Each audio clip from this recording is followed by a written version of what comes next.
নমস্কার বন্ধুরা, আপনারা সবাই কেমন আছেন? আলাপ নন্দিনীর একটি নতুন ভিডিওতে আপনাদের সকলকে স্বাগত। সকলকে জানাই সুপ্রভাত। বন্ধুরা, এখন সকাল ওই 8টার মতন বাজে। আপনাদের দাদা বাজারে গেছিল, তার আগে মধুবালা এসে খাওয়া দাওয়া করে চলে গেছে। বাবু তো আজকে স্কুল ছুটি, সেই জন্য আজকে একটু ঢিলে তালে চলছি বন্ধুরা, নাহলে তো প্রত্যেক দিন ওই 5টা সাড়ে 5টার সময় উঠে যেতে হয়। আজকে একটু দেরি করে উঠেছি। তা আজকে বাজার থেকে এনেছে চিকেন। ছেলে অনেকদিন ধরে বলছিল যে মা তুমি চিকেন করো না, একটু তো চিকেন করতে পারো না। ঠিক আছে, আজকে নিয়ে এসো, আজকেই চিকেনটা করি। তা আজকে আমি চিকেনের একটা রেসিপি করব বন্ধুরা। সেই রেসিপিটা খুবই সাধারণ, যেটা ভাতের সাথে খেতে লাগে অসাধারণ। রেসিপিটার নাম হচ্ছে ঠাকুরবাড়ির স্পেশাল মুরগির রসল্লা। এই হচ্ছে রেসিপিটার নাম। চলুন তাহলে রেসিপিটা করার জন্য কি কি লাগবে, আগে তো মাংসটা ম্যারিনেট করে রাখতে হবে। চলুন তাহলে কি কি লাগছে আপনাদের দেখাই। এই দেখুন চিকেন নিয়ে এসছে, এখানে ওই 1 কেজির মতো চিকেন রয়েছে। চিকেনটা ধুয়ে আমি পরিষ্কার করে নিয়েছি। তা চিকেনটা প্রথমে আমি এই বাটিটার মধ্যে নিয়ে নেব। খুবই সাধারণ রান্না বন্ধুরা, কোনো ঝামেলা নেই, জাস্ট একেবারে মাখবো আর হয়ে যাবে। কিভাবে করছি আপনারা দেখতে থাকুন। চিকেনটা আমি এর মধ্যে নিয়ে নিয়েছি। এবার লাগবে, দেখুন এখানে আমি কটা আদা টুকরো এইভাবে করে রেখেছি, কয়েকটা নিয়েছি। রসুন নিয়েছি একটা, এত বড় একটা কোয়া বড় রসুন নিয়েছি। পেঁয়াজ, দুটো বড় সাইজের পেঁয়াজ এখানে কেটে রেখেছি। আর নিয়েছি 6টার মতন কাঁচা লঙ্কা। তাই এগুলো চলুন প্রথমে আমি মিক্সির বাটির মধ্যে পেস্ট করে নিই। ঝালটা আপনারা আপনাদের পছন্দ অনুযায়ী দেবেন। আমি এই কটা দিলাম, আবার পরে দিতে হবে। এই যে বন্ধুরা পেস্ট করে নিয়েছি আদা রসুন লঙ্কা পেঁয়াজ। এবার এই পেস্টটা এর মধ্যে দিয়ে দেবো। পেস্টটা আমি একেবারে মিহি করে নিই, মিহি করে করার দরকার নেই। একটু দেখুন পেঁয়াজগুলো গোটা গোটা রয়েছে, এইভাবে পেস্টটা করে নেব। এই রান্নাটা করাটা বন্ধুরা কোনো ব্যাপারই না, তাই ভাবলাম এইভাবে আজকে চিকেনটা করে দিই। চিকেনের ওই রোজ রোজ একঘেয়ে ঝোল খেতে তো ভালো লাগে না, মাঝে মাঝে একটু স্বাদের ভিন্নতা আসে অন্যরকম ভাবে করলে। মশলাটা আমি পুরোটা দিয়ে দিলাম। এইবার দেবো এর মধ্যে এই দেখুন টক দই, এখানে বড় 4 চামচ টক দই রয়েছে। আর দেবো এর মধ্যে লবণ, পরিমাণ মতন লবণ। আর দেবো ঘি। মুরগির রসল্লা বলে কথা, ঘি তো লাগবে, ঘি মাস্ট, ঘিয়েই রান্নাটা হবে। একটু বেশি করে ঘি দিয়ে দেখুন আমি এই চামচে 3 চামচ ঘি দিলাম। এবার মাংসটাকে পুরো মশলার সাথে ভালো মতন করে হাতের সাহায্যে মাখিয়ে নিতে হবে সুন্দরভাবে হাতের সাহায্যে। এখানে মাখানোটাই হচ্ছে আসল, প্রত্যেকটা মাংসের গায়ে যেন মশলাগুলো লাগে। ভালো মতন মাংসটাকে মাখিয়ে নিয়েছি বন্ধুরা মশলার সাথে। ম্যারিনেট করে মাংসটা আধ ঘন্টা রেখে দেবো। বন্ধুরা মাংসটা তো ম্যারিনেট করার জন্য আধ ঘন্টা রেখে দিয়েছিলাম। এর মাঝখানে আমি চাউমিন করে নিয়েছি, ছেলে বলেছে চাউমিন খাবে। এ দেখুন আলু গাজর ফুলকপি পেঁয়াজ কাঁচা লঙ্কা বেশি করে দিয়ে, আজকে আর ডিম দিইনি, ফুলকপি দিয়েছি তো, ফুলকপি দিলে খেতে খুব ভালো লাগে আমার চাউমিনটা।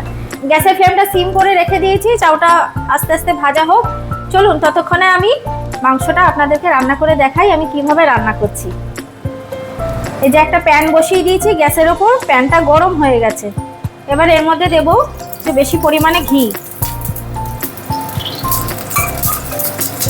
ঘিটা আপনারা আপনাদের যেরকম খান সেরকমভাবেই দিতে পারেন, তবে আমি একটু বেশি করেই দিলাম।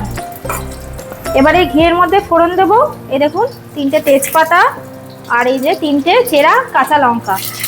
তখন এই বললাম না ম্যারিনেট করার সময় কাঁচা লঙ্কা আর একটু দিতে হবে, সেই জন্য ম্যারিনেট করার সময় লঙ্কাটা আমি একটু কম দিয়েছি। তেজপাতা লঙ্কা ভাজা হয়ে গেছে। এবার দিয়ে দেবো এই ম্যারিনেট করা মাংসটা। এই হাত দিয়ে তুলেই দিচ্ছি বন্ধুরা আমি মাংসটা। কিছুই না, জাস্ট একেবারে জল ভাত রান্নাটা, কিন্তু খেতে অসাধারণ। এত কম মশলায় মুরগির মাংস রান্না। দেখুন আমি সব মাংসটা দিয়ে দিলাম, এই মশলাটা পড়ে রয়েছে এটাও দিয়ে দেবো।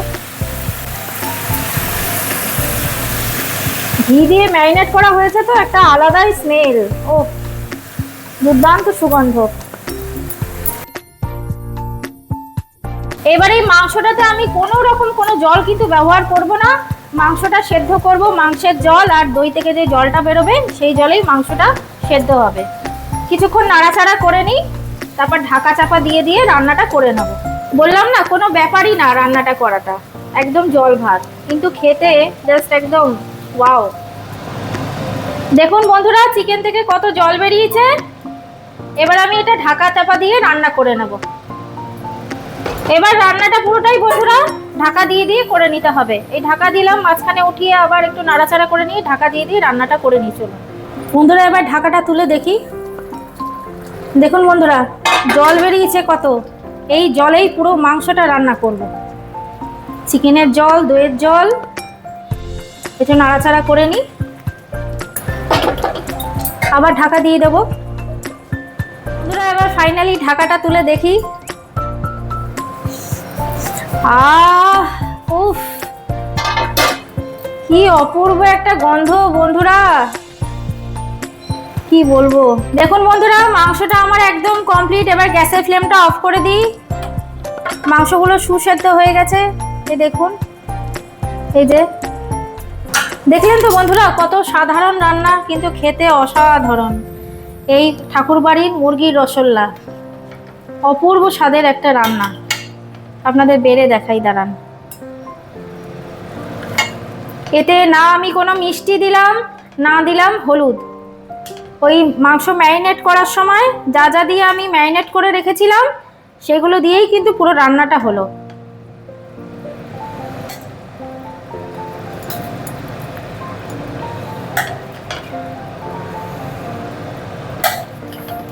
বন্ধুরা এই দেখুন মাংসটা বাটিতে বেড়ে নিয়েছি। দাঁড়ান আপনাদের আমি একটু মাংস ছিঁড়ে দেখাই কি সুন্দর সেদ্ধ হয়েছে। দেখছেন প্রচন্ড গরম, এই দেখুন প্রচন্ড গরম, আর ছিঁড়তে পারছি না। তাহলে বন্ধুরা কেমন লাগলো আমার আজকের ঠাকুরবাড়ি স্পেশাল মুরগির রসগোল্লার রেসিপিটা কমেন্টে কিন্তু অবশ্যই জানাবেন। আর এইরকম ভাবে মুরগির মাংস রান্না করে খেয়ে দেখবেন বন্ধুরা, গরম গরম ভাতের সাথে উফ অসাধারণ, না খেলে বুঝবেন না। তাহলে বন্ধুরা আজকের ভিডিওটা এখানেই রাখছি। দেখা হচ্ছে আবার পরের একটি নতুন ভিডিওতে। আর আমার ভিডিওগুলো যদি ভালো লাগে তাহলে একটা লাইক শেয়ার করে দেবেন। আর যারা নতুন এখনো চ্যানেলটিকে সাবস্ক্রাইব করেননি তারা প্লিজ একটু সাবস্ক্রাইব করে পাশে থাকবেন।